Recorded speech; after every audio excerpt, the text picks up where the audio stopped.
Rapid COVID test manufacturers have made a pitch to roll out millions of tests every week, but if they're given a $20 million leg up. Industry leaders have approached both the government and the opposition to request investment in local production, which they say would reduce pressure on the overall supply chain. Many employers and households are struggling to source tests, while the ACCC has taken action in recent weeks to crack down on price gouging. We'll speak to a manufacturer next hour. First, though, let's bring in Labor's Shadow Industry Minister Ed Husic for more on this. Thanks for your time. Just talk us through this idea. So $20 million, from your understanding, from what you're told, what would that give us? When would we have a ramp up of rats, as they're known, and how many? Well, we're first, good to talk with you, and I hope the start of your new year is going quite well. I would say in terms of this, we've clearly got a situation where people are being asked to use rat tests to be able to, participate in work and school. We know that supply is an issue and it's a challenge. We know that the government, Morrison government, was warned back in September by the AMA that this would be an issue.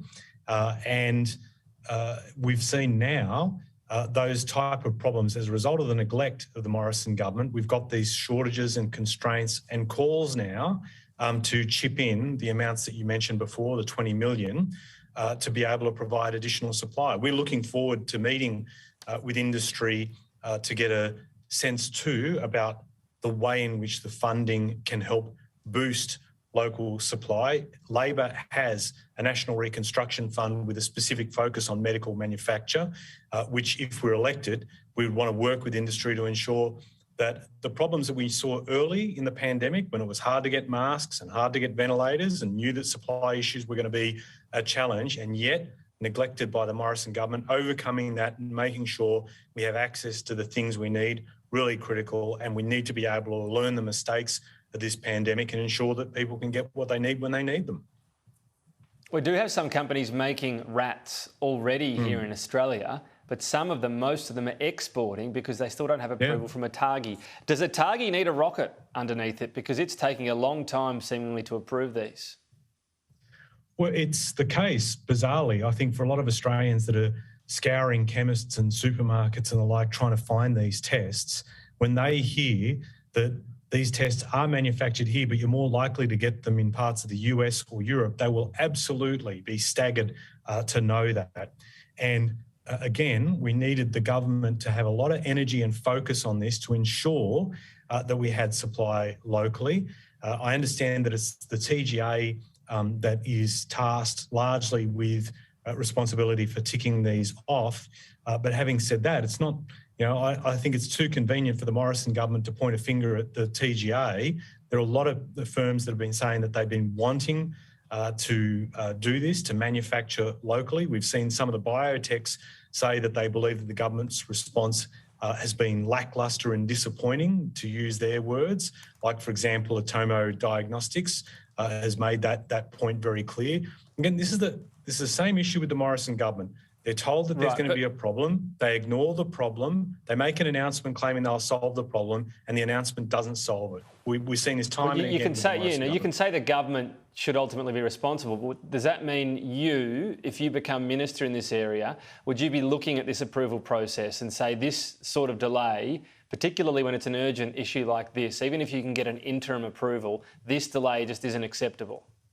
Let me take it two ways. First, I'll come to the point in terms of if Labor's in government and if I was in the position to be able to be minister, how I'd manage that. But I need to emphasise this point with you, Tom. This is a problem we're facing right now. We have federal, state, federal and state territory governments having an expectation that people will undergo rapid antigen testing before they participate in work or, in cases, school. And we've got a Morrison government that was warned that this would be an issue back in September, and it's a problem now as a result of their laziness and their ineptness to be able to deal with this. In terms of if it was Labor in, we would be one, heeding those warnings. We've gone through this before when supplies of critical, particularly medical equipment, has not been available. Learn the lessons, act on them, apply energy, and certainly working in tandem with the Health Minister, I'd be making sure that we've got that dealt with. And the other thing is too, we've got the capability here. We've got people that can do this. We keep getting told out of the Okay. coalition we should have Team Australia moments. What's a better Team Australia moment than making sure we can supply our local population with the tests that we're telling them they need to have? You've spoken a lot about shortage of tests. How then does this Labor idea of free rapid antigen tests actually help the situation at all?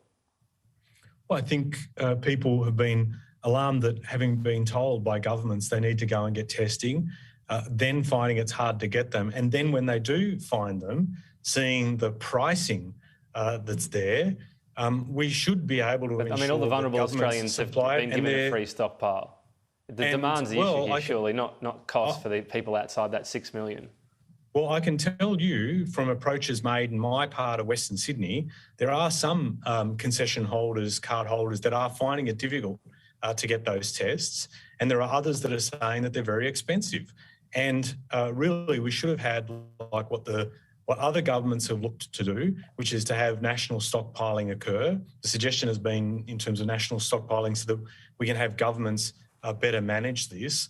But what we are facing now is a scramble to deal with a problem that if the government had heeded the warnings from last year and dealt with it, we would have had it.